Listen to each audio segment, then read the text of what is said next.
Daftar 10 pinjol ilegal yang udah pasti ada DC lapangannya. Oke, Assalamualaikum warahmatullahi wabarakatuh. Buat teman-teman yang saat ini gagal bayar atau telat bayar di aplikasi pinjaman online.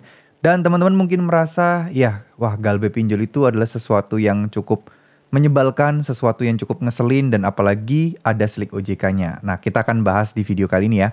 Jadi ada beberapa pinjol yang memang udah bisa dipastikan ya, udah ada slik OJK-nya, dan ini ya udah banyak lah yang merasakan. Jadi bukan pinjol ecek-ecek tapi cukup lumayan besar teman-teman ya. Oke, jadi yang pertama di sini yang akan saya bahas adalah pinjol dari Ada Kami. Ada Kami ini menurut data yang saya dapat itu sudah ada slik OJK ya teman-teman ya. Jadi dia itu udah dari lama banget slik OJK-nya. Jadi kalau kalian gagal bayar di sana udah pasti masuk ke slik OJK. Yang kedua di sini ada Adapundi. Nah, Adapundi ini juga termasuk salah satu pinjol yang sudah ada slik OJK-nya juga. Jadi pinjol-pinjol legal memang ya hampir semua sih ada, tapi memang beberapa ada yang lambat dan ada yang cepat. Yang akan saya bahas kali ini adalah yang cepet-cepet aja. Nah, selanjutnya ada Aku Laku ya. Aku Laku ini udah pasti nggak usah kita bahas lagi. Biasanya sebulan 2 bulan udah masuk. Ada juga Kredivo, ini juga hampir mirip dengan Aku Laku.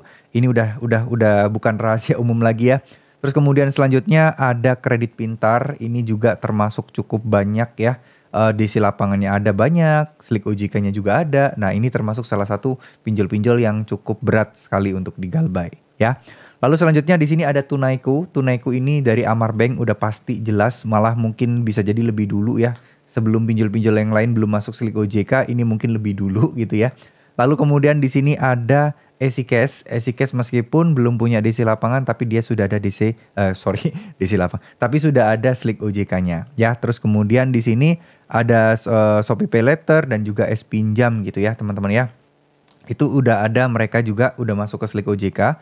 Lalu di sini ada GoPayLater. Nah, mungkin GoPayLater asing nih buat teman-teman, tapi sayangnya di sini dia sudah ada DC lapangannya.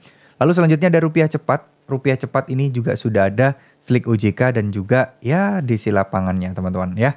Jadi masalah slik OJK ini sebenarnya teman-teman tidak perlu khawatirkan karena hampir semua pinjol itu sudah ada. Yang perlu kalian ketahui dan perlu kalian khawatirkan adalah gimana sih caranya kita bisa menghadapinya dan dampaknya apa sih kalau kita itu data kita itu masuk ke slik OJK. Yang pertama udah pasti sebenarnya nggak ada dampak apapun kalau kalian nggak ada rencana buat minjem-minjem di tempat lain. Kalau teman-teman nggak ada rencana buat apa ya istilahnya, nggak ada rencana buat kredit rumah, terus mengajukan pinjaman modal dan lain sebagainya, itu tidak akan ada masalah ya. Kalian kalau masalah ada slik OJK nggak akan mengganggu aktivitas apapun, kecuali ya memang yang berhubungan dengan pinjam meminjam itu pasti akan bermasalah ya. Terima kasih, semoga apa yang saya sampaikan bisa bermanfaat. Mohon maaf jika ada salah kata. Wassalamualaikum warahmatullahi wabarakatuh.